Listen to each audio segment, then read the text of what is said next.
All right, and it's time for another episode of Grateful Gratitude. I'm Frito, that's Lolo, and Lolo, what do we have for this episode?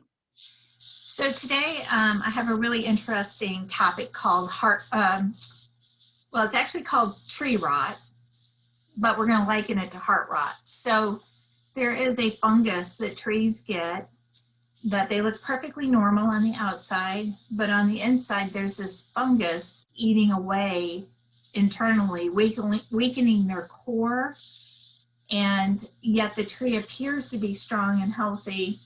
If you push the tree because it has no core, it would just fall down. And I've just seen several people recently that have that, kind of call it heart rot instead of tree rot, because they look perfectly put together on the outside, and yet inside they're just a hollow core. You know what I'm talking about? I think there's so many people that live life like that the outward appearance, I think most people, the outward appearance is not the truth. And it's not evil. It's not that they're trying to be fake necessarily, but you want to project the positive. And a lot of times what you project is not the truth. Yeah, it's tough because I think we're taught to be strong and stoic. And if you reach out for help, a lot of times people the people will see a weakness in them and maybe not be considered the person that they should be. And I find a lot of people suffer from anxiety, and a lot of that, kind of goes back to that core. If you're not taking the guidance of the Holy Spirit and you're not having that peace within you, you can put on all the pretty up here, but it's not going to radiate from you if you don't have it in here. And I think that just makes it harder for that individual because they're suffering in silence. They're not letting people know that they have problems, or may not even be letting themselves know that they need some help, because there's a stigma to anxiety, especially, I think you've dealt with people like this. If they want to be faithful people, they want to be believers, they feel guilty for having that anxiety, because they're letting the Lord down, when the truth of the matter is, you are not alone if you have that anxiety. You're definitely not alone. Yeah, for sure. I would say confidently, we all have anxiety. Even when we have that peace in us, we still are going to have anxiety come on us, because we live in a broken world, and we live in a world that right now wants to focus on negative instead of positive, which causes us to be fearful. And I think a lot of times that if we could kind of calm ourselves by just taking some deep breaths, because, you've heard me say many times over the years, fear can't live where gratitude lives. And same thing, fear can't live where God lives. So when we take a deep breath and either say a prayer for comfort, or just say to myself, I have so many things to be grateful for, and I look around the room immediately and find that gratitude, that will remove that anxiety or that hollow core that's causing us to rot. The other thing that kind of works for me, I think, is just accepting the fact that the world's not perfect. It's not designed to be perfect.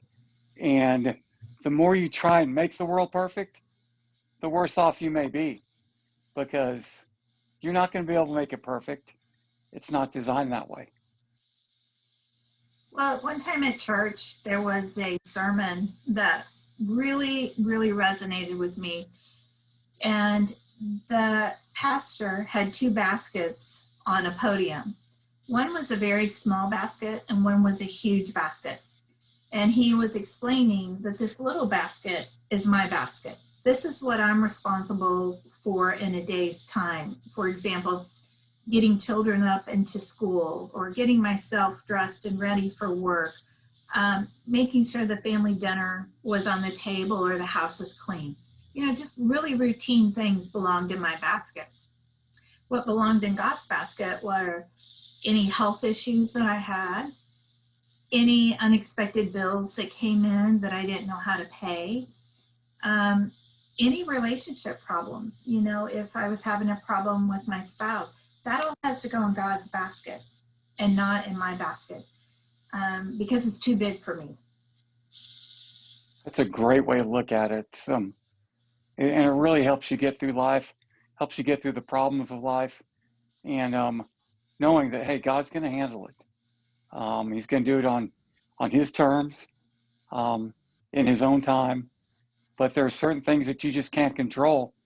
And the sooner you give the Lord control of those things, the better off you're going to be. Yeah, absolutely. And, you know, it tells us many places in the Bible, you know, guard your heart. You know, everything comes from your heart. And that's because of the Holy Spirit. And, you know, we want to live the best lives we can. And one way to do that is to hand those things off to God, you know, because I think you and I both know the longer we hang on to something that we can't handle or we don't have control over, when we give up that control, that fungus starts to go away, that tree starts to heal itself. And so we need to remove that heart rot slowly by just handing that over to God. And you don't have to do it alone either. First of all, as we talked about, you've got God on your side, but you've also got friends and family. Don't be embarrassed. They've gone through troubles also. And I think a lot of people, like I said, they just suffer in silence because they're embarrassed to admit that there's issues that they can't deal with alone and that they're having trouble with. Right. Many people know story with my daughter with her anxiety and OCD. And she said something during her treatment process that I will never forget. She said, you know, I kept asking all the psychiatrists and the group therapy people, is this normal? And of course, being a mental health professional, they're very guarded about what they say. But she said, if one person would have just told me, you're normal, other people have this, you're not alone. She said she thought she would heal more quickly. So I do agree, if you've got a confidant or someone that you can truly trust that can help you work through that, and we can't do it alone, and we can't do it overnight. I think that's another point that you were probably going to make, Mark. You know, the interesting thing is you bring up Lexi. When I met Lexi, she was going through all that. I had no clue.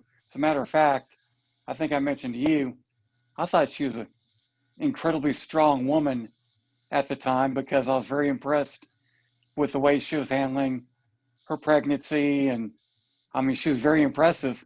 I had no idea that she was going through, I mean, I guess the heart rot that you're talking about. Well, and that was one thing, is people would see her and not know she was suffering. And so I think to myself, who else is around me that I'm not understanding might be suffering and may need some help? And I think we need to open our eyes to that and let people know I'm here if you need me, or I have networking connections to mental health professionals, whatever it might be. And, you know, we want to help others heal their heart. You know, we don't want them to be good on the outside and not good on the inside. All right, how can people get a hold of you? Well, you can follow us on our YouTube channel, Grateful Gratitude. I have a blog, gratefulgratitude.net. I have a website, Grateful Gratitude 11, or Facebook. We've got a monthly inspiration group that you can join. I'm always posting positive gratitude things there and things about the Bible. So until next time, thanks, Mark. Thank you.